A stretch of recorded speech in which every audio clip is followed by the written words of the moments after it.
गोल गोल एक क्लास छठी का एक हिंदी का चैप्टर है।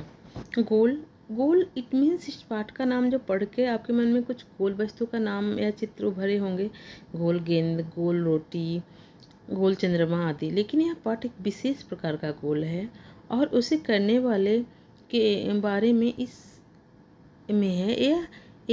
यह पाठ एक प्रसिद्ध खिलाड़ी के स्मरण का एक अंश है। आइए इसे पढ़ते हैं, जानते हैं कौन थे वो प्रसिद्ध खिलाड़ी। खेल के मैदान में धक्का मुक्की मतलब मारा मारी होता है ना, नोक झोंक की घटनाएं होती रहती है। खेल में तो ये सब चलता है। जिन जिन दिनों हम खेला करते थे उन दिनों ये सब चलता था। सन 1933 की बात है। उन दिनों मैं पंजाब रेजिमेंट की ओर से खेला करता था। एक दिन पंजाब रेजिमेंट और सैपर्स एंड माइनर्स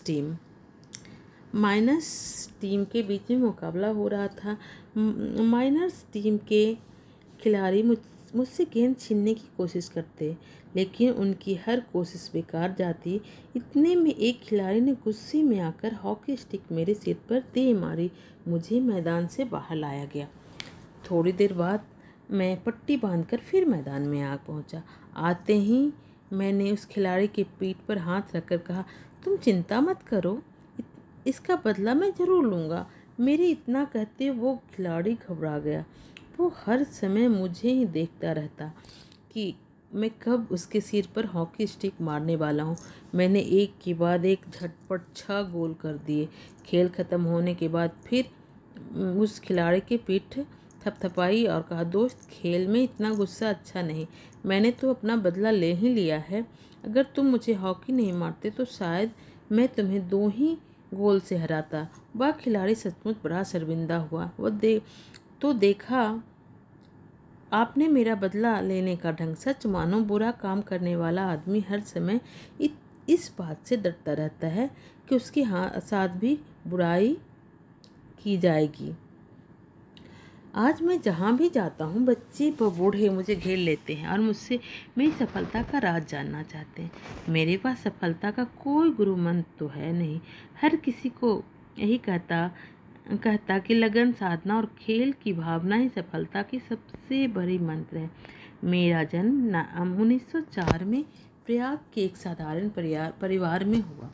बाद में हम झांसी आकर बस गए। 16 साल की उम्र में मैं फर्स्ट ब्राह्मण रेजिमेंट में एक साधारण सिपाही के रूप में भर्ती हो गया।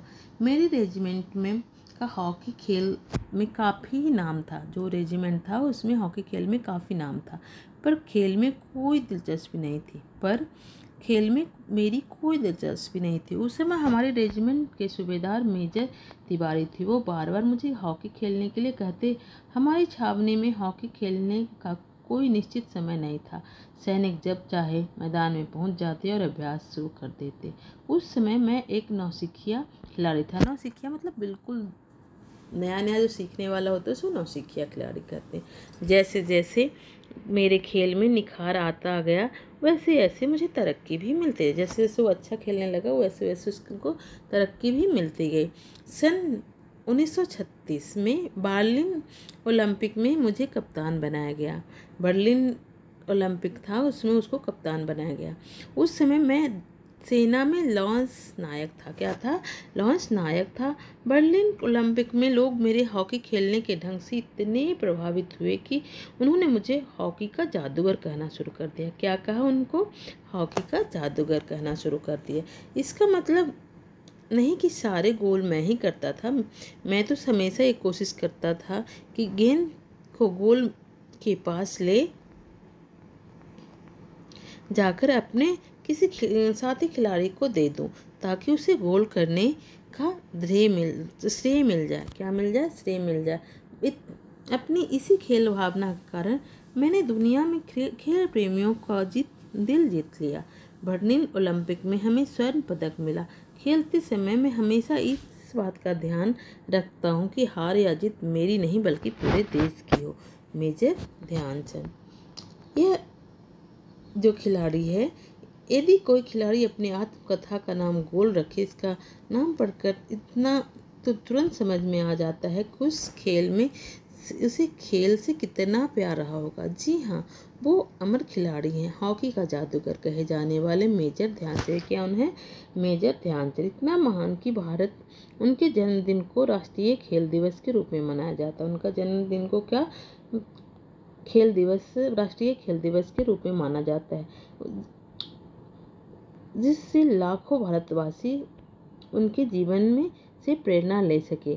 इतने महान खिलाड़ी को भारत का सर्वोच्च खेल पुरस्कार खेल रत्न उनके नाम पर दिया जाता है। Thank you.